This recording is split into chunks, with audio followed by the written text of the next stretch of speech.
Welcome back to another episode of In the Driver's Seat. I'm Tyler from Vidyard, and I am joined by the founder, the chief sales scientist at Cerebral Selling, the one and only, ladies and gentlemen, David Priemer. Welcome to the driver's seat, David. Great to be with you here, Tyler. How does it feel to be in the Trans Am? This is awesome. This is awesome. I was saying, like, I'm a kind of a mild car guy, and to be able to kind of just sit behind the wheel of this thing and just kind of take it all in, it's like a classic. It's pretty awesome. It's wild to think about sort of where we came from not that long ago and how far things have changed in those years. And I think sales and business is very similar. You know, over the last 20, 30 years, a lot has changed in how we communicate and engage employees, I think in how we sell and how we connect with customers. So let's tie that in. Let's use that as a theme for this conversation, David, if you will. Absolutely. Now, one of the things that I think is really core to when I hear you speak and train sales teams is this idea of empathy and really understanding whether it's a sales rep, really understanding their buyers, not just their motivations, but how they're responding, as well as when you're recruiting employees, right? Getting inside their heads. Would you mind just peeling back that idea and talking about why that is so important these days in the organizations that you work with? Yeah, absolutely. And I think one of the biggest challenges in selling, modern selling, is that there's this huge disconnect. You know, we think that because we're in sales, we almost get to, behave in a way that is inconsistent with how we would behave in our normal everyday lives. Right. It's almost like, I'm flashing my sales badge and I'm like, excuse me, sir, I'm in sales. Can I like to be a jerk to you for a little bit? That's right. And that's not only not acceptable from the standpoint of empathy and just treating people nicely, but that's actually not how we buy. Right. One of the questions I ask people is, if you're in sales, answer me this: do you like talking to salespeople? And without fail, the majority of salespeople, we don't like talking to salespeople. No. And so this idea of empathy becomes very, very important. The thing that I kind of keep repeating in my head is sell the way you buy.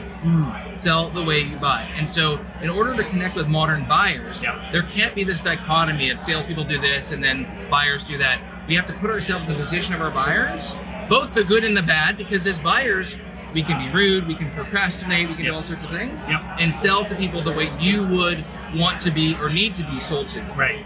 I think such an important part of that is establishing and earning trust, right? And I think that's one of the things that I struggle with as a buyer who also does not want to talk to salespeople. And it's, I often am left with a bad taste in my mouth of not really trusting that they are in my best interest and that they're doing things in their own best interest. And most sales reps don't seem to actually pick up on that when I'm responding to them. And they seem to, have rose-colored glasses. And I think that's where they lack that ability to really get inside my head, to understand my body language. Is that something that you work with sales teams on, or do you have advice or ideas for how sales reps can be more empathetic to their audiences and be more engaging as real people?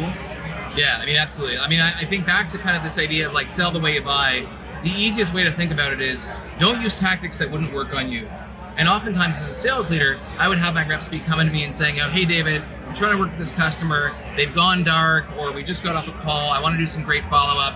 So I've crafted this wonderful email or campaign or something that I want to use to get their attention. What do you think, David? And oftentimes I would stop and I would say, okay, if you were in the customers and you got this, like if you got this tactic, this email, would you respond? Right. And like 80% of the time the answer is like the sheepish, like, well, not exactly. Like, then don't do it. Like you got it. You have to act the way you would want to be treated as a customer. And one of the things that's a big challenge is that oftentimes the things we've been taught to do in sales actually end up turning the customer off. Mm-hmm. So a lot of like the closing tactics, like what would stop you from buying this thing today? That triggers people. Right. Like even basic things when you're, let's say, in a clothing store and a salesperson comes, out from the corner and you're just browsing through some merchandise and the person says, oh, excuse me, sir, can I help you find anything? Right. And all of a sudden you're like, no, right? There are scientific principles behind why people react in that way. And so the idea is if you can understand those pathways, you can help service customers and just be like a normal person in a way and service them in a way that does not feel like you're manipulative or selling them in any way. Yeah, it's interesting. I had an experience very recently, within the last few days, where I was very turned off by a presumptive close kind of approach, right? And there's obviously a tremendous amount of value here. Can I send you the contract? Let's get going by the first of the month, right? Which is not at all in my best interest. I had never expressed the first of the month was when I wanted to get going, nor that I had actually signaled I was truly interested. And it was very much a turn-off moment. And all that individual would have had to do is say, what else can I help you with to be able to make a decision in your pathway here? And that would have very much steered the conversation in a different way. So yeah, I'm sure you hear that sort of thing all the time or see it as well, right? Well, you know what? One of the best teachers in terms of modern selling for me is being a father. So when my kids come to me and they're going to ask me for something, usually it's for permission, right, to to download an app or to stay up later to eat something that they're not supposed to eat. I can tell before they even ask. Right. And it's very defensive and it's very off-putting. And usually what I end up saying is, the answer is no. What's your question? Right. Because I approach it from that position of defense. So the idea is, like, when you think about how salespeople approach clients these days, clients, customers are always thinking that the salesperson is up to no good. Yeah. Right? They're trying to operate on their timeline, not mine, and their needs, not mine. And so it's actually not hard to kind of, set the customer's mind at ease by just doing a few simple things that show them that actually, no, I'm not interested in closing you or boxing you in or doing these things, and make that sense of defense, not be enacted. It's interesting because it is all about how and what you trigger in individuals, and I think something as well that I love what you've said before is being able to pick up on that and understand and sort of interpret their reactions and being able to adapt based on that, which I think, again, a lot of sales reps I interact with doesn't feel like they are great at that. Is that simply, is it a strength that some people tend to have? Are there things that you can do to really work on and practice some of the principles that you're talking about? Yeah. Well, this comes back to this idea of emotional intelligence, right? How perceptive are you at picking up feelings in yourself and other people and then acting on them? Part of the challenge, certainly in selling, is twofold. Number one, we train people and we give them scripts. Right. We say, like, you should just say this. When the customer says this, you should do that. And they get locked into this robotic state of thinking, which is first problem number one. Right. Number two is pattern recognition. The way you actually teach emotional intelligence is by helping people recognize patterns. And so oftentimes what I'll do with my clients is, we'll do some content around, like, how to do great discovery, how to be empathetic, and so on. And then what I'll ask them to do is, I want you to record all your discovery conversations that happen over the next week or so. And I want you to bring back to me the ones that worked really well and the ones that didn't. Yep. And I want you to start picking apart, why did it not work and why did it work? And when you start matching those patterns, it becomes very clear how to kind of moderate your behavior. But oftentimes we're just following the script and we don't review, we don't look to see, when we said this, the customer reacted like this, the cause and effect. Right.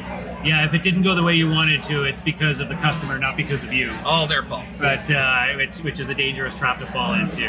No, I think that's amazing advice, and I think it's hard to change, to adapt, and to get out of those traditional patterns. But I think it's more important now than ever. And I think what's really great today as well is we know we have so many new tools, and I don't want to make this a technology conversation, but I know for a lot of our own sales reps, the access to information that they have to be able to better understand those buyers. Tools for actually doing call recording and call intelligence that can help you identify patterns in those calls that you may need to correct. I think there's a great portfolio of technologies out there. And of course, things like video to be able to reach out in a more personal, empathetic way. So, lots of things there. Are there any other technologies you're seeing as being real enablers of this better way of selling? Yeah, I mean, so funny you mentioned video. I'm a raving fan of video, and I'm not just saying this, but I use Vidyard and Go Video all the time. Right. For one big reason, and the reason is because most buyers have this kind of demonized, vilified view of what a salesperson is. Yeah. And when you call them on the phone, they can picture whatever it is, whatever environment you're in, whatever it is you look like, and they can kind of attach a certain negative connotation, negative emotion to it. Right. When they see you on video, something magical happens. And again, there's been lots of scientific research and experiments done on this. They start seeing you as a normal person, right? They might look like you or know someone. Their best friend looks like you. Yep. They're very interested in what's going on in the office kind of behind you. And video can be extremely humanizing. So the number one thing I tell people, you want to connect with customers, just do more video calls. Yeah. And then from there, there's a million technologies, really great technologies around, for example, conversational analytics, like the Gongs of the world, the sales engagement platforms like the like Outreach, that can help you kind of automate some of the best practices around your sales motion, which I think are fantastic. That's amazing. All right, wonderful. Well, thank you very much in the spirit of video for joining me here on this episode of In the Driver's Seat. David Priemer, thank you very much. Pleasure, man. This is great. All right. Anytime.